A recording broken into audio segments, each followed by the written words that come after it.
Dober dan želim v imenu Društva za zdravje srca in ožilja Slovenije in pa Združenja bolnikov s cerebrovaskularno boleznijo Slovenije. Mi že več let skupaj pripravljamo novinarske konference. Tema je skupna možganska kap, huda bolezen.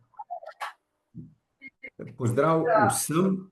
Dvakrat na leto se srečamo na to temo. To že samo po sebi pove, kako huda bolezen je. Jaz sem Franc Zalar in bom moderiral tole konferenco, podpredsednik društva. Danes imam same sogovorke, dame. In sicer prva sogovorka bo predstojnica kliničnega oddelka za vaskularno nevrologijo in intenzivno nevrološko terapijo v Kliničnem centru Ljubljana, profesor dr. Janja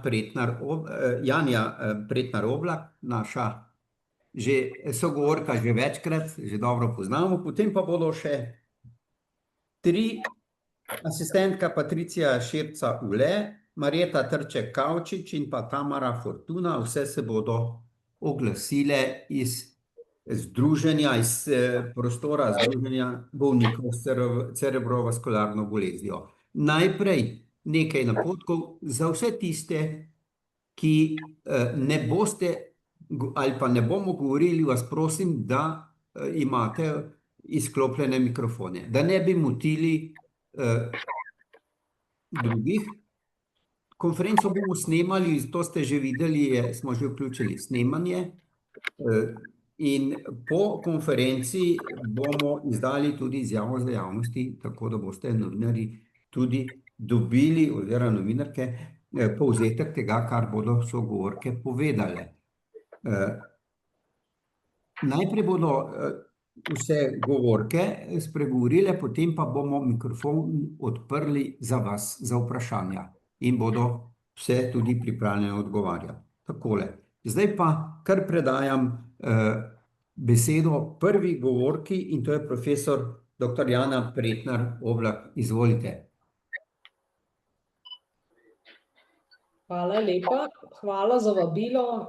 Vsako leto oziroma pač, ko imam priliko, se zelo rada odzovem temle vabilom, ki pravzaprav izobražujejo, se pravi, ki so namenjena temu, da izobražujemo javnost o možganski kapi. Morda se vsako leto precej ponavljamo. Želeli bi, da vam predstavimo pač neke, bom rekla, zelo pomembne stvari, ki ostajajo temelj zdravljenja bolnikov z možgansko kapjo, predvsem pa tudi nekaj novitet, no. Tako da v glavnem jaz bi ponovila, se pravi, možganska kap še kar ostaja eden od najpomembnejših problemov javnega zdravstva današnjega časa. Še vedno je to v resnici številka ena invalidnosti po celem svetu, če si nihče od nas seveda ne želi, ne za sebe, ne za svoje svojce. In po svetu ponekod tudi drugi vzrok umrljivosti, ponekod tretji, se pravi, to mesto si nekako deli možganska kap. Pravzaprav je to bolezen, ki je po eni strani bolezen z zelo hudo prognozo, slabo prognozo, po drugi strani je pa medicina v zadnjih 3 desetletjih res zelo, zelo napredovala in pojavile so se učinkovite metode zdravljenja. Večina javnosti ravno zaradi takihle, bom rekla, osveščanj in tiskovnih konferenc kar dobro pozna intravensko trombolizo, ki je neki temelj zdravljenja v akutni fazi ishemične možganske kapi, in pa tudi mehanično trombektomijo, kjer strdek iz žile po pač endovaskularni poti lahko tudi odstranimo. Obe metodi sta zelo uspešni, ampak le pod pogojem, da pacient pride hitro v bolnico, kar pa zahteva precej dobro organiziran in dobro zasnovan zdravstveni sistem, hitro diagnostiko in seveda hiter dostop do pravih strokovnjakov. Brez tega zdravljenje ni mogoče. Evropska organizacija za možgansko kap je sodelovala skupaj tudi z laičnimi organizacijami pri izdelavi akcijskega načrta, ki se mu reče v angleško Stroke Action Plan for Europe in na kratko ga imenujemo kar SAPE. Izdelan je bil leta 2018 in planira, določa jasne cilje, kako bi izboljšali preventivo, zdravljenje in tudi rehabilitacijo bolnikov po možganski kapi. Skratka, to deklaracijo SAPE smo na slovenskem nivoju tudi v okviru Ministrstva za zdravje sprejeli za svojo in ključni cilji Evropske organizacije za možgansko kap so tudi ključni cilji pravzaprav slovenske javnih oziroma slovenskih zdravnikov, ki se ukvarjamo s tem. Ključni pogoj za to je, da se ta deklaracija pač uveljavi, vzpostavitev nekega nacionalnega načrta obravnave možganske kapi, kjer pravzaprav zajemamo celotno verigo oskrbe za posamezne podtipe kapi in načeloma imamo v planu, da se zmanjša absolutno število možganske kapi za 10%, da se omogoči dostop kandidatom z akutno možgansko kapjo, da bojo vsaj v 15% dobili intravensko trombolizo in endovaskularno zdravljenje pa več kot v 5%, vsaj v 5%. Skratka, to verjetno vam ne pomeni pravzaprav zelo veliko te številke, ampak lahko povem, da vsaj za intravensko trombolizo in endovaskularno zdravljenje v ljubljanski regiji, v centralni slovenski regiji pravzaprav dosegamo te neke cilje, jih pa še vedno želimo izboljšati, želimo, da se izboljša zdravljenje in tudi zmanjša absolutno število možganskih kapi za 10%, kot je bilo načrtovano. Skratka, bistven ukrep pri vsem skupaj pa je seveda to, da, kot sem rekla, ljudje vejo, kako se zdravi možgansko kap, da je osveščen vsak, kar se tega tiče, in da dejansko bolniki čim prej pridejo do pravega mesta. Se pravi, zdaj lahko povem, da na področju javnosti številka ena novost je, da ta palindrom GROM, ki ga danes precej dobro vsi poznamo, se pravi govor, roka, obraz, minuta, se je nadgradil v verzijo V2, se pravi verzija 2, in sicer, če se pojavi tudi nenadno vrtoglavica ali pa nenadno težava z vidom, ali da ne vidijo na eno oko, ali pa da v resnici ne vidijo ene polovice vidnega polja, je ravno tako možno, da gre za možgansko kap in veljajo enaka pravila. Se pravi, GROM V2, to je novost. Ukrepanje je seveda takoj, se pravi, pokliče se 112, pokliče se rešilca, ki pač prepelje bolnika čim hitreje do najbližjega CT-ja in najbližje pač urgentne službe, kjer oskrbimo to možgansko kap, tako da morda nima niti posledic. Se pravi, morda je na mestu tudi, bom rekla, to, da se tehnike zdravljenja izboljšujejo, a ne, to, da bomo tule razpravljali o vsaki malenkosti, verjetno ne bomo, ampak to, da je pa intravenska tromboliza, ki jo že leta poznamo, v letošnjem letu dobila nadgradnjo, se pravi, da imamo zdravilo, ki ga uporabljamo za intravensko trombolizo in pravzaprav ga lahko injiciramo v enkratni injekciji, brez da bi potreboval človek infuzijo, da ga je mogoče aplicirati v, bom rekla, enostavnejši, predvsem pa hitrejši način, kar omogoči tudi, da je zdravilo bolj učinkovito, a ne. Skratka, omogoča hitrejšo, poenostavljeno obravnavo bolnikov in tako do trombolize, do tega, da bolnik dobi zdravilo, traja še manj. Skratka, posebej bi omenila, da v resnici je ta oblika zdravljenja mogoča v vseh nekih perifernih oziroma splošnih bolnišnicah ob pomoči telekapi, če je potrebna, se pravi telekap je sistem telemedicine, kjer smo mi vaskularni nevrologi na uslugo vsem bolnikom oziroma zdravnikom po urgencah širne Slovenije. Tako da, skratka, dejstvo je, da akutno obdobje kapi, če skrajšam, je obdobje, kjer morajo laiki vedeti, da je grom oziroma grom verzija 2 nekaj, na kar bodo vsi pozorni, da je treba v takem primeru takoj poklicati 112, da zdravniki lahko bolnika čim prej oskrbimo in mu damo zdravilo, ki je zanj v tistem trenutku najboljše. To, da se tehnika izboljšuje, da imamo nova zdravila, zato skrbimo verjetno v prvi vrsti mi zdravniki, vsekakor pa je fajn, da je javnost osveščena, se pravi medicina napreduje, zdravila napredujejo in pravzaprav je vse bolj enostavno oziroma vse bolj učinkovito to zdravljenje. Tako da na kratko toliko o akutni kapi.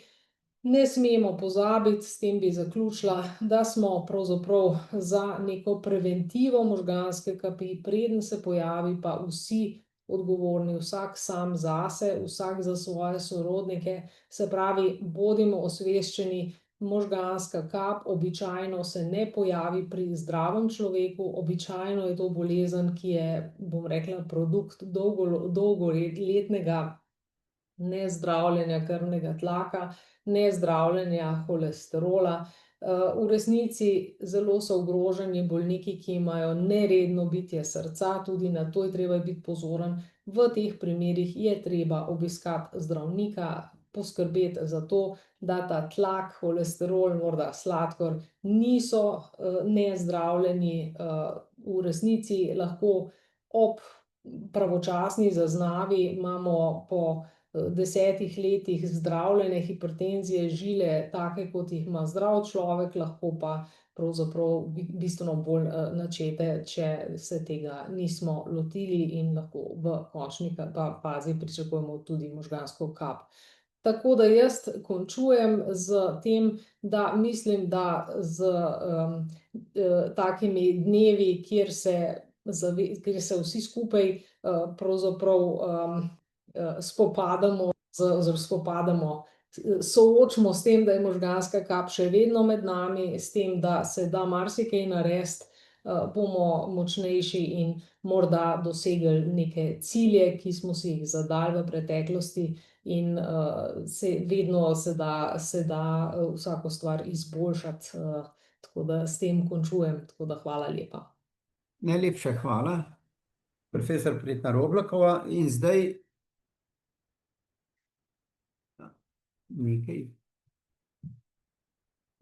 predajam besedo Patriciji Širca Ule, asistentki, ki se, kot sem prej najavil, javlja iz Združenja za bolnikov s cerebrovaskularno boleznijo.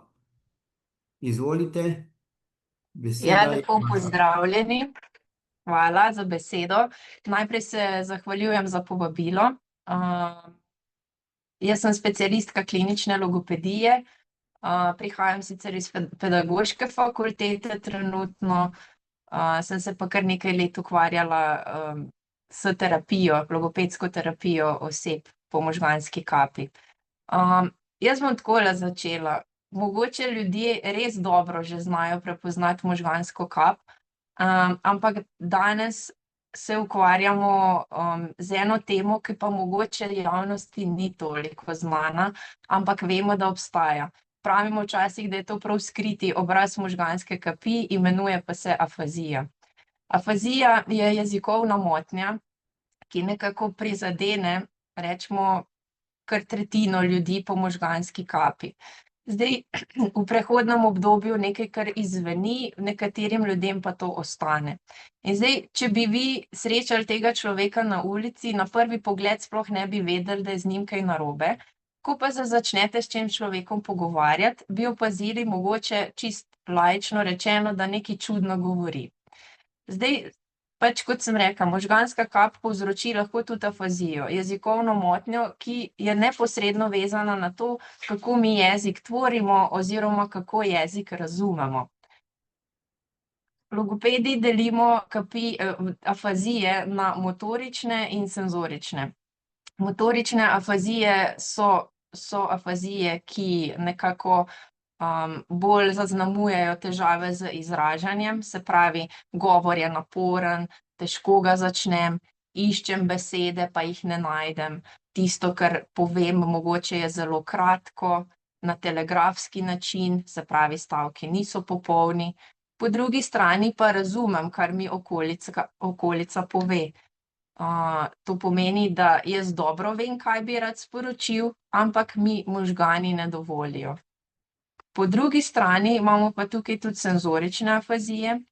Senzorične afazije so pa še bolj redka stvar, ki jo ljudje še težje prepoznajo, zaradi tega, ker tukaj pa gre za to, da oseba čisto dobro, rečemo, veliko govori, tekoče govori, kljub temu pa je govor zelo vsebinsko prazen. Se pravi, veliko govori, a zelo malo pove.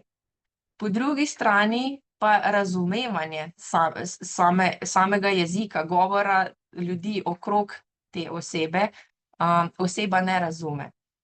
Bolj se osredotoča na to, kaj se dogaja, se pravi, sklepa iz konteksta, iz dogajanja razume situacijo, kar pa recimo in mi povemo, pa nekako ne bo razumela.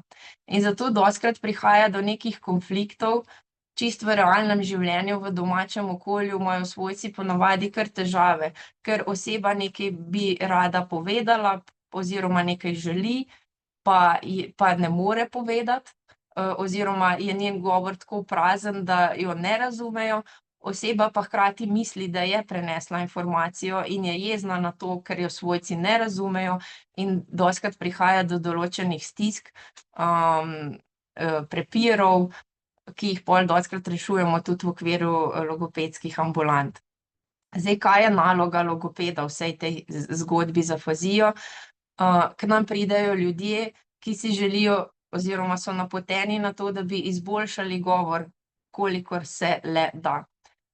Z različnimi terapevtskimi postopki poskušamo poiskati, kaj je ljudem, zdaj mogoče, če rečem laično, od govora ostalo, in poskušamo izboljšati na podlagi nekih sposobnosti, ki jih osebe še imajo ohranjene. To pomeni, da lahko, če oseba težje govori, morda pa lažje bere oziroma piše, poskušamo poiskati pot, se pravi, preko teh kanalov. Ker jezik ni samo govorjenje, je tudi branje in pisanje. Tako da se res trudimo, da bi poiskali neke načine, s katero bi oseba spet našla pot do komunikacije, nekateri bolj, nekateri manj uspešno. Če res ne pomaga pot, bom rekla, preko ust, preko roke, da se izražamo bodisi ustno, bodisi pisno, se mogoče včasih poslužujemo tudi nekih pripomočkov za nadomestno komunikacijo. Hkrati pa je naša naloga tudi, da zelo sodelujemo s svojci, da jih dejansko učimo oziroma svetujemo, kako naj postopajo z osebo, ki ima afazijo, saj se dostikrat zgodi, da te osebe, ker pač čudno govorijo oziroma težje govorijo, obravnavajo kot da imajo znižan intelekt, v smislu, ali da jih obravnavajo kot otroke, včasih se ljudje mogoče tudi bolj derejo na njih, v smislu, da povzdignejo glas, ker izgleda, kot da ne bi slišali tega, kar smo jim povedali. Zato je pomembno tudi, kako pristopamo do oseb z afazijo, in naša naloga je, da osveščamo to, kako naj pogovor poteka. V smislu, da naj bo okolje tišje, da pridobimo pozornost te osebe, da vzpostavimo očesni kontakt, da ne tvorimo predolgih, zelo kompleksnih navodil. Včasih je bolje, da jih podajamo postopno, se tudi prepričamo, ali nas je oseba razumela ali ne. Če vidimo, da je govor ni prvo sredstvo komunikacije, se lahko poslužujemo tudi nekih drugih postopkov, pripomočkov, recimo lahko že preprosto papir, svinčnik, da nekaj napišemo, nekaj narišemo, osebi pomaga do tega, da lažje razume, kar bi želeli od nje. Zato tudi neki slikovni pripomočki v obliki slik, fotografij. Včasih je dovolj, da pokaže neko fotografijo, pa lažje tudi mi iz konteksta sklepamo, o čem bi se želela oseba pogovarjati. In pa hkrati, da jim zagotovimo, da počakamo, da če oseba takoj ne najde neke besede, ki bi jo rada povedala, ne govorimo namesto nje. Vemo, da noben nima tega rad, pa tudi oseba z afazijo ne. Včasih je dovolj, da nekako počakamo nekaj trenutkov, pa oseba najde to besedo in je ta čas zelo dragocen. Če pa to ne gre, mogoče se poslužujemo nekih vprašanj v smislu, da jim damo izbiro. Ne vem, čisto primer, če je oseba žejna, pa ne more povedati, da bi rada pila vodo, rečemo, a boš pila vodo ali boš čaj, a ne? In na tak način dovolimo izbiro, da oseba lažje pove. Zdi se mi res pomembno, da danes poudarimo, da osebe z afazijo še vedno funkcionirajo na enak način, kot so prej, da niso izgubile intelekta, v smislu, da imajo zdaj znižane sposobnosti in so zaradi tega jih obravnavamo rečemo, zelo pokroviteljsko. Važno je samo, da znamo pristopati k njim in sem zelo vesela, da je današnja konferenca namenjena temu, da tudi osvetlimo težavo afazije, ki se mi zdi, da je v javnosti še zelo neznana. Tako da hvala za besedo, s tem bi zaključila svoj del. Hvala lepa. Ostajamo kar pri vašem mikrofonu. Marjeta Trček Kavčič dobi besedo. Ona je profesorica logopedije. Res je, tudi jaz sem specialistka klinične logopedije, jaz pa sem zaposlena na Univerzitetnem rehabilitacijskem inštitutu Republike Slovenije Soča in sem neposredno v bistvu vključena v rehabilitacijo bolnikov z afazijo po možganski kapi. In tako kot je v bistvu že kolegica Patricija pred mano izpostavila, je v bistvu pri logopedski obravnavi zelo pomembno, da izhajamo iz tega, iščemo pri osebi, kje težave v komunikaciji so in pa kaj v bistvu oseba v komunikaciji še vedno zmore.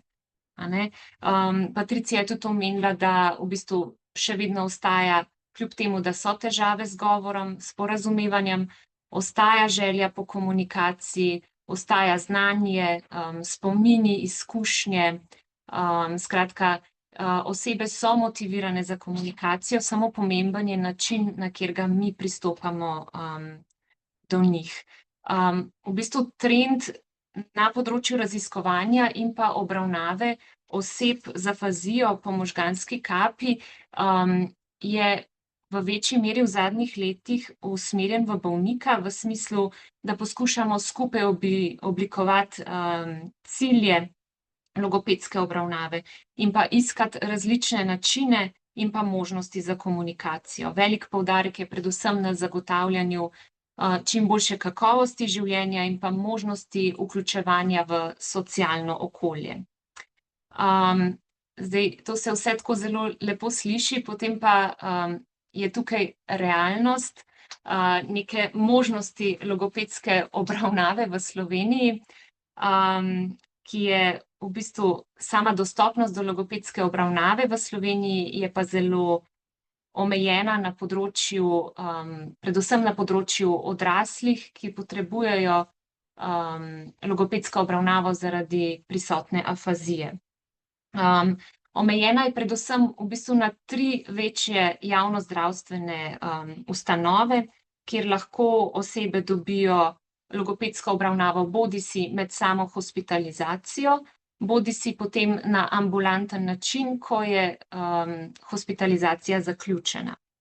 In te večje javnozdravstvene ustanove so v bistvu UKC Ljubljana, Maribor in pa URI Soča. Naj izpostavim še neko tako, mogoče čist neke številke, da si lažje predstavljamo vse skupaj. Društvo logopedov Slovenije ima tam okrog 200 članov.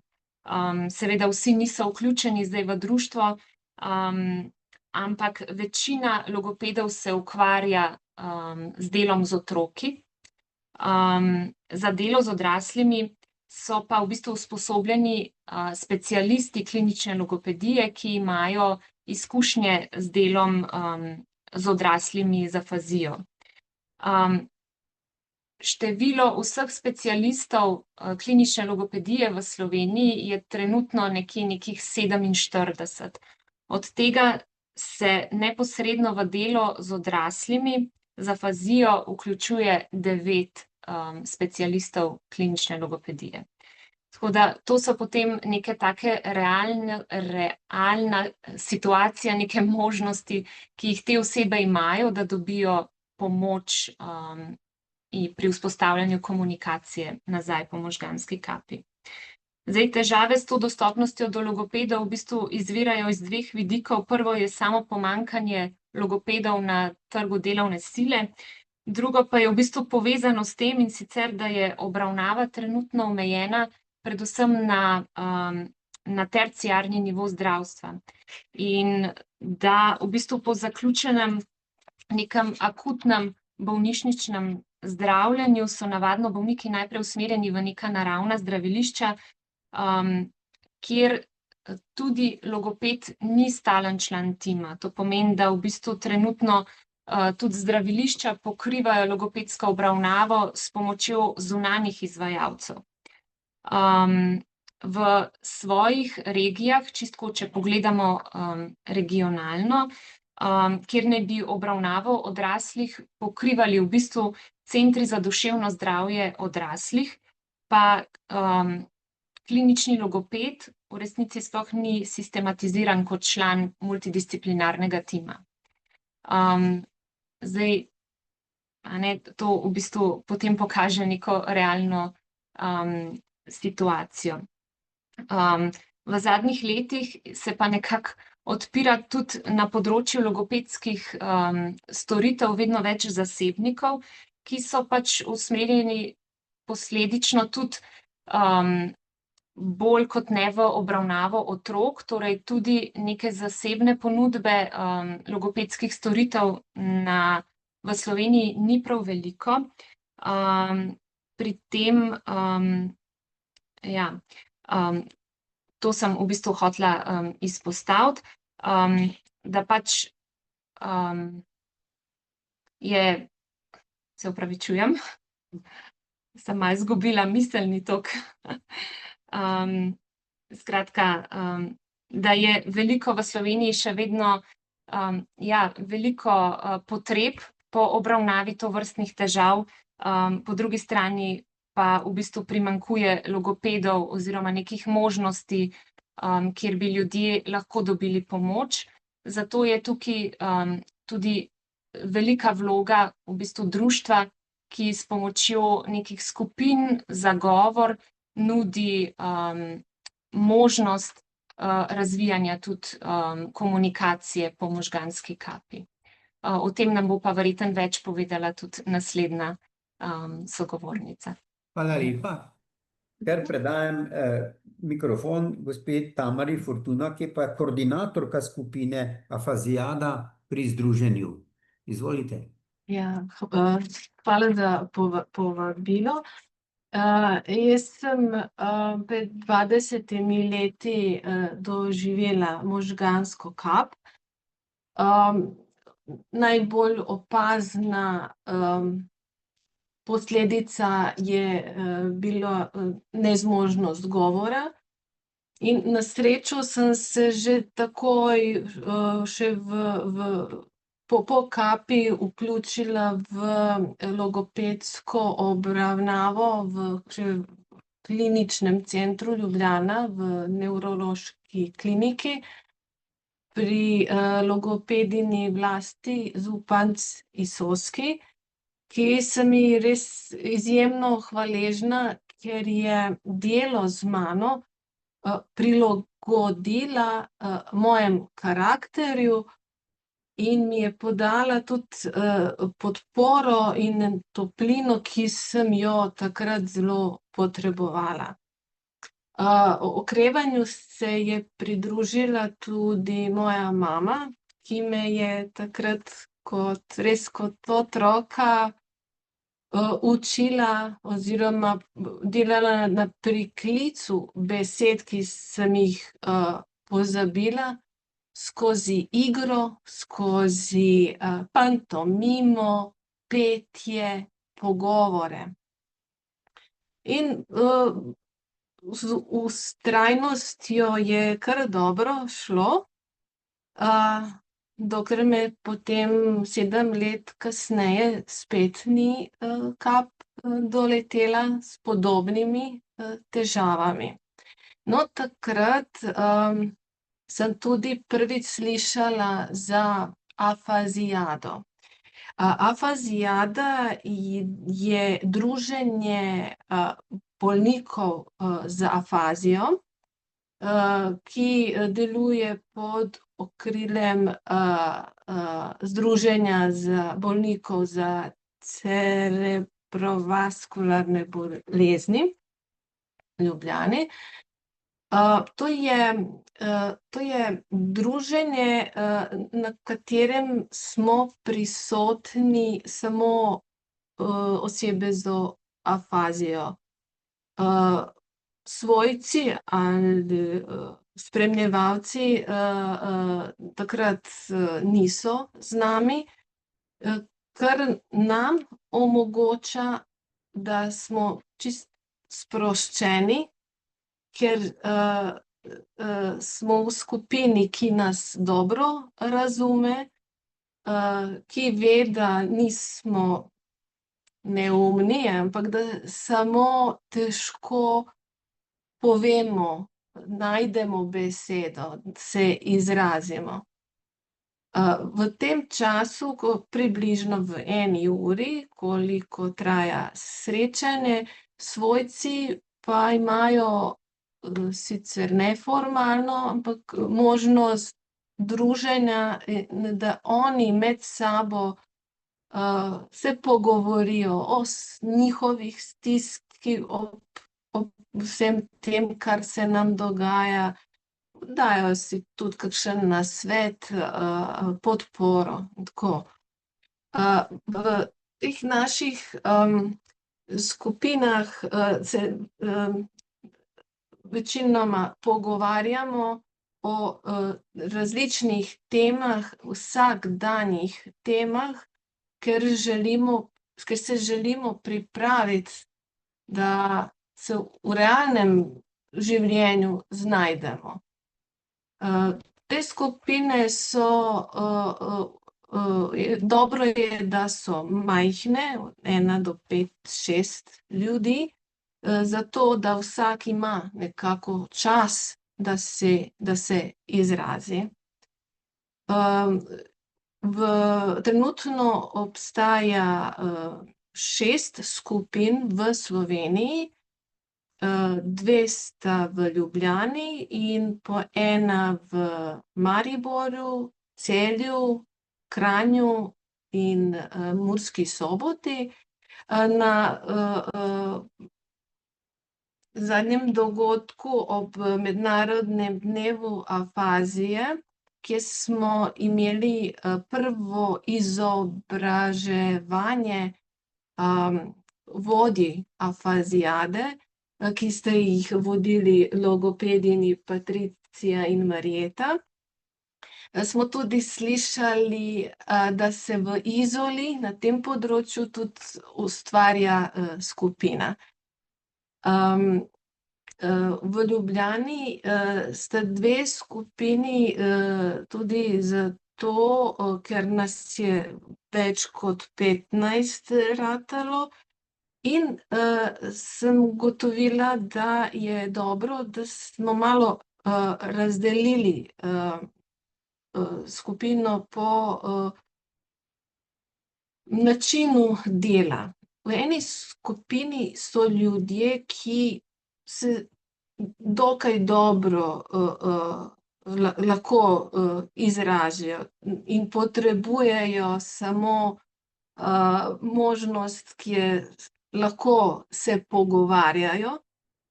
Tukaj je način dela, da vnaprej podam temo pogovora, zato da se ljudje lahko pripravijo na ta pogovor, in mogoče kdo zapiše, kar želi povedati, in tako pol skupaj nekako lažje povemo.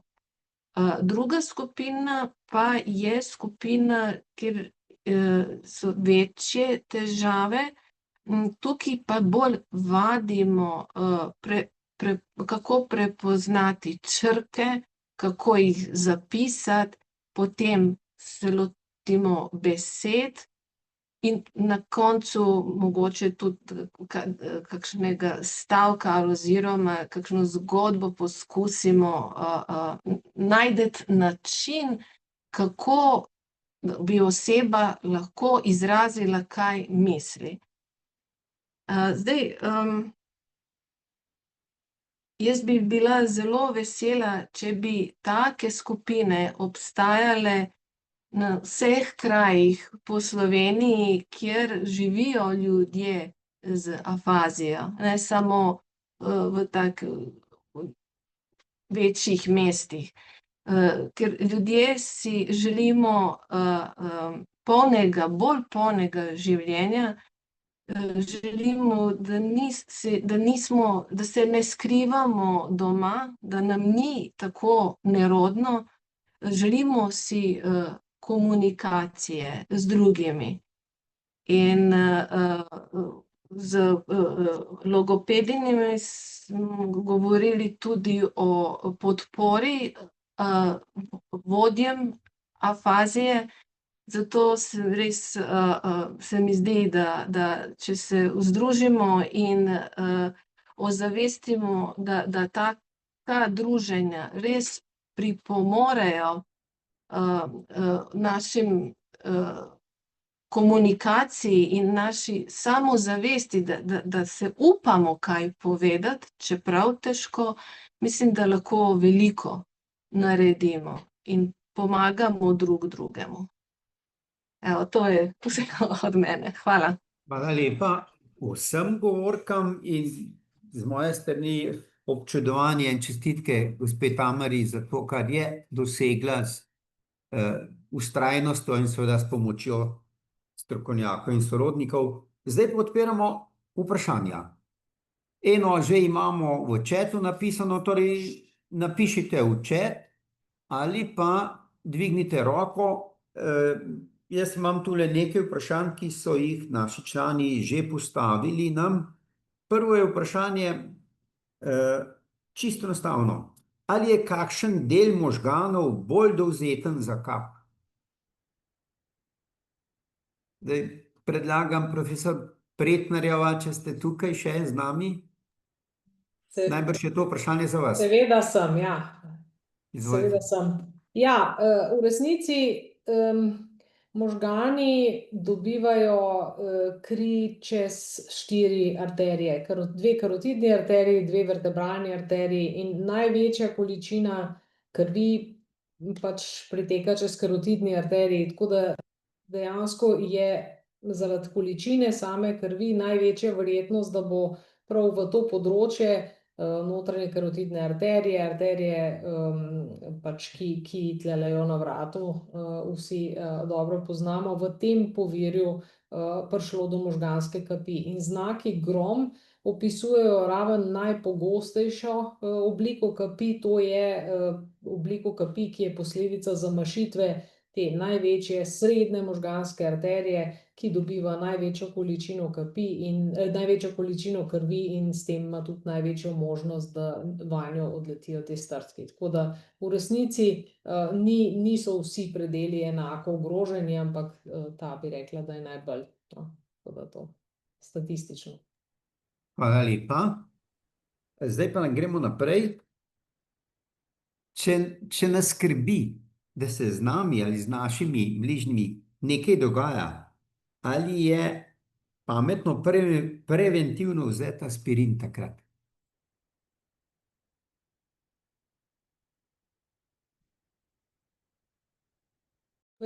Verjetno spet vprašanje za mene, a ne. Jaz dejansko, kar se tiče aspirina, naj vam ga predpisujejo zdravniki. Načeloma je aspirin 500 v splošni, pač v uporabi tudi v lekarni ga lahko dobi tudi posameznik brez recepta. Aspirin 100, se pravi ta, ki ga jemljemo preventivno, vsakodnevno, je pa pravzaprav ob indikaciji, ki jo postavi zdravnik. Načeloma je to zdravilo, bom rekla, prag za to, da ga predpišemo, ni zelo visok, vendar kljub vsemu ima tudi stranske učinke in tako naprej, tako da pravzaprav je zelo priporočam, da ga jemljete po navodilu zdravnika. V akutni fazi, ko se vam neka kap zgodi, se pravi, ko nastopi grom verzija 2, danes pravimo, v resnici mi ne moremo razločiti, ali gre za ishemično ali za ishemično kap oziroma za krvavitev, zato tudi je potrebna slikovna diagnostika, tako da jemanje aspirina v tej fazi nekaj časa, preden naredimo, se pravi nekaj ur, preden naredimo CT, a ne, je popolnoma brez smisla in se ga ne priporoča. Na terenu pri bolniku pravzaprav vse, kar lahko naredimo, je pokličemo 112 in opišemo po najboljših možnih, po najboljših močeh, kar o bolniku vemo, kar tistega zdravnika zanima, oziroma tistega reševalca zanima in to je to. Tako da aspirina v tej akutni fazi ne priporočam. Hvala lepa. Gremo naprej, pa dajmo zdaj iz četa vzeti vprašanje, gospod Černelič je postavil, kakšen je način seznanjanja svojcev z verjetnimi problemi, saj kapi svojca ne pričakujejo. Torej, način seznanjanja svojcev s problemi pri kapi. Svojci pri večini bolnikov, hvala lepa za to vprašanje, gospod Černelič, skratka, mi v resnici zdravniki imamo navado, da svojcem na široko razložimo, vsaj za tiste, ki so pri nas hospitalizirani, praviloma bi pri vseh bolnikih po kapi morali razložiti, kaj v resnici je posledica kapi.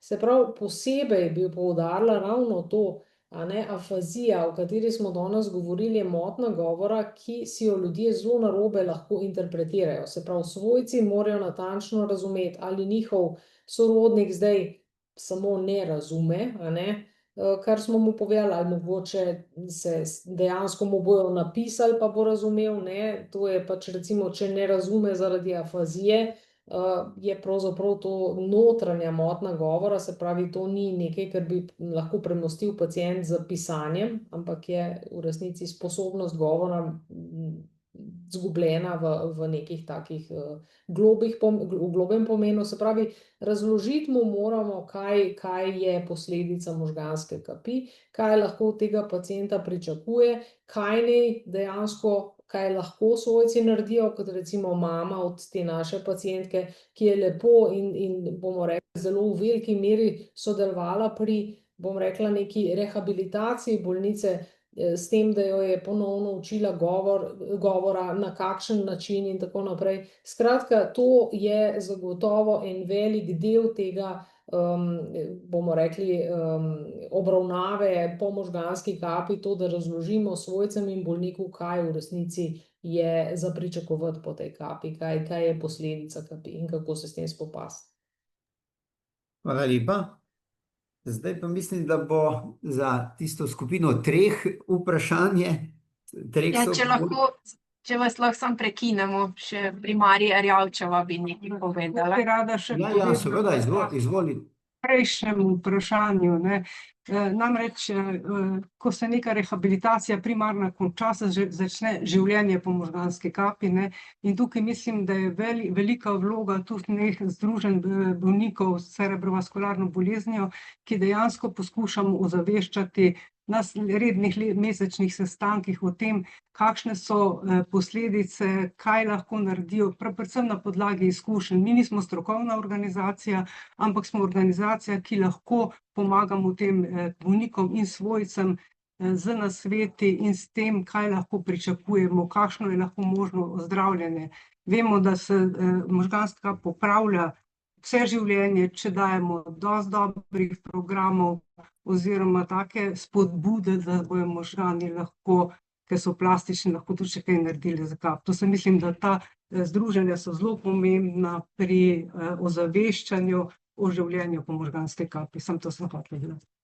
Ja, hvala lepa. No, saj to vprašanje, ki imam ga še tu, je pravzaprav zelo podobno. Ali obstajajo laične delavnice, kjer bi se svojci naučili tehnik za pomoč pri komunikaciji, recimo pri afaziji, pri teh bolnikih?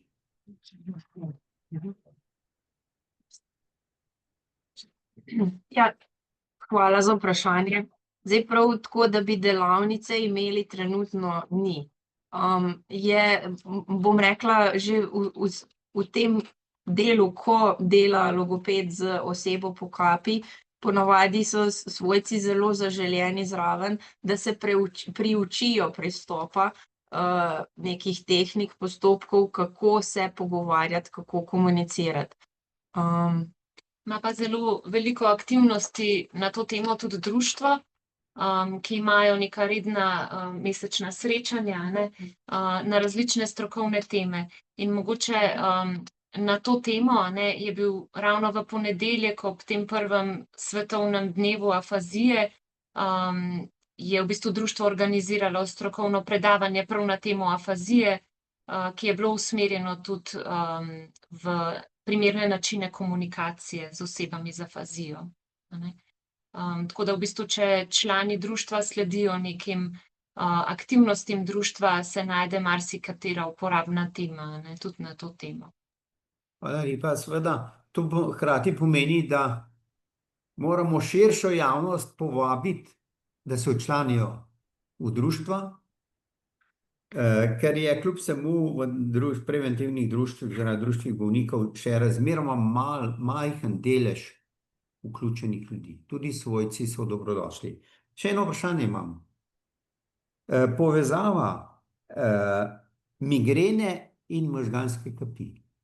Ali, če imaš znano migreno in avra poteka z glavobolom, izgubo vidnega polja, vrtoglavico, a gremo vseeno na urgenco?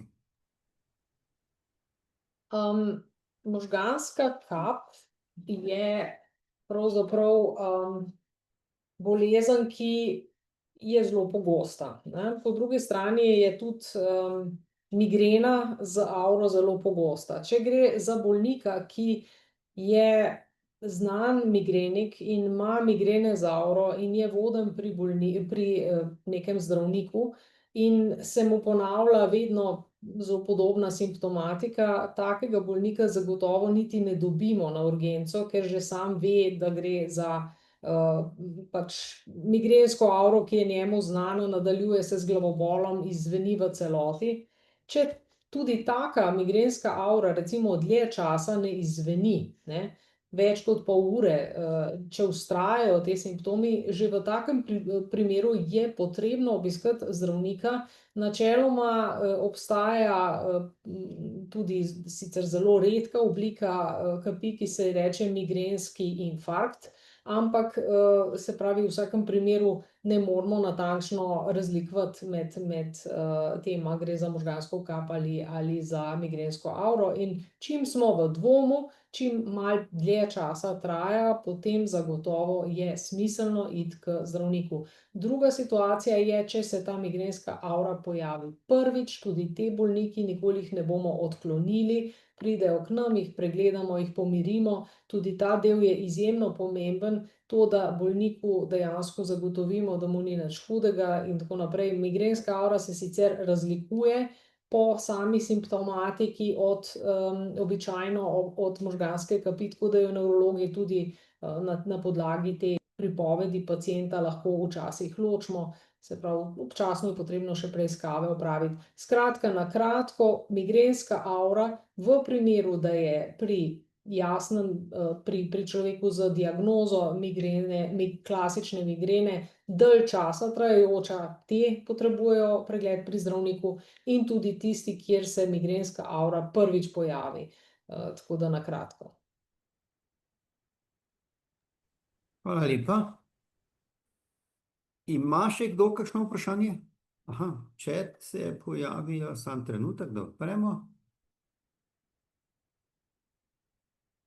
Ja, v chatu je vprašanje, kako pa je s periferno benigno vrtoglavico? Je nevarna za možgansko kap?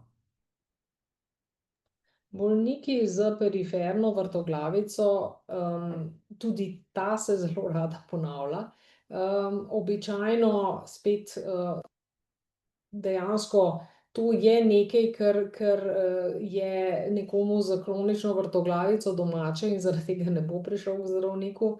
Če pa nastane vrtoglavica zelo na hitro, če človek ob tem ne more hoditi, in če je temu pridruženo karkoli dodatnega, se pravi, da pravzaprav ta akutni začetek je vsebovan tudi v tem našem GROM-V2. Se pravi, če akutno nastaja, nenadno nastaja vrtoglavica, običajno je ob tem tudi to, da ne more človek hoditi oziroma izgubi ravnotežje, potem je kar treba k zdravniku. Vkolikor gre pa za neke take, bom rekla, malo, da se svet vrti okrog, se pravi, da pacient to občuti, kot da se svet vrti okrog njega, da mu je slabo zraven, da se take epizode pri njemu tudi ponavljajo. Običajno imajo tudi ob tem kaj slabši sluh ali kaj takega, tako da tem pa ni potrebno k zdravniku, se pravi, ne na urgenco, je potrebno k zdravniku, ne pa na urgenco. Tako da to. Hvala lepa. A smo izčrpali vprašanja? Je bilo kar nekaj jih. Ne vidim več, ne rok, ne zapisal, tako da lahko strnemo tole našo konferenco o možganski kapi, ki je bila še posebej namenjena afaziji kot enemu od pojavov možganske kapi, ki so lahko tudi zelo nadležni. Hvala lepa vsem 4 govorkam. Hvala vsem, ki boste širili zavedanje o možganski kapi. Danes smo slišali tudi dodatek, če tako rečem, k GROM-u, tale V2. To je vedno dobro, če vemo, kaj to pomeni. In upam si trditi, da smo prav mi tale GROM razsijali po Sloveniji, z plakati, z drugimi stvarmi, ampak se veste, s preventivo nikoli ne moramo biti zadovoljni, ne smemo biti. Zato nadaljujemo s temi aktivnostmi, vsake pol leta se bomo tudi vnaprej slišali in videli na temo možganske kapi. Mi bomo izjavo za javnosti po konferenci poslali vsem, tako da boste tudi tu lahko črpali vse, kar je bilo povedano. Še enkrat hvala lepa in nasvidenje. Hvala.